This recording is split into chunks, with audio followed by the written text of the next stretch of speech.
Welcome to charting.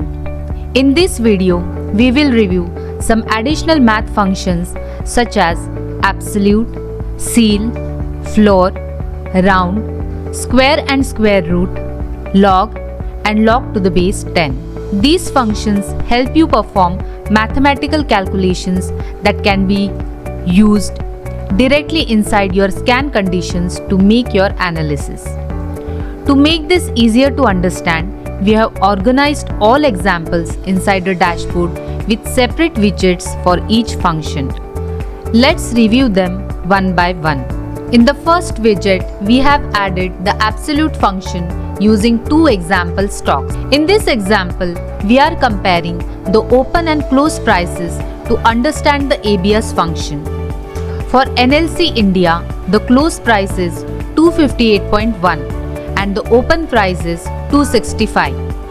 When we subtract close minus open, the result is minus 6.9 because the price fell.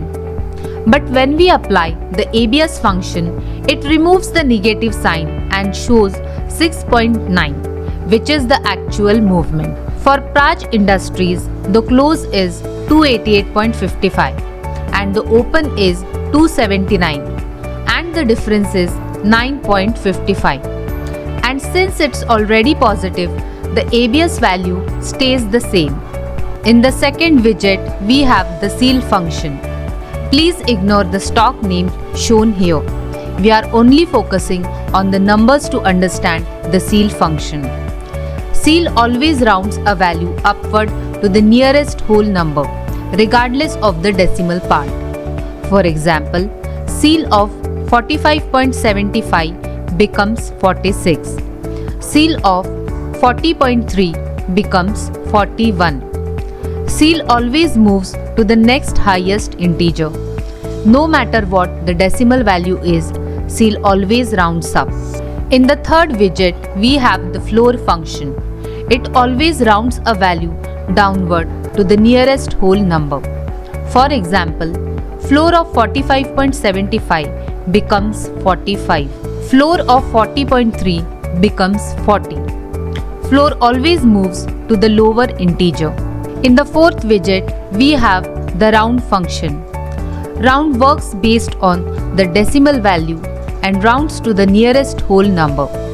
For example, round of 45.75 becomes 46.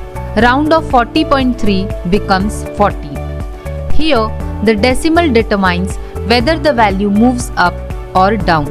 In the fifth widget, we look at square and square root. In this example, we are using the number 64 to understand the square and square root functions.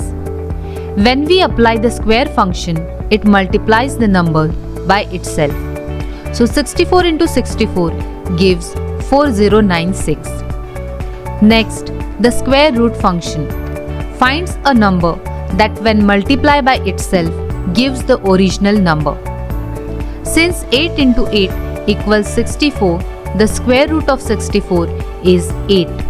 Finally, we have the log and log to the base 10 functions. These functions help handle large data sets. They are especially useful when working with volume or market cap data.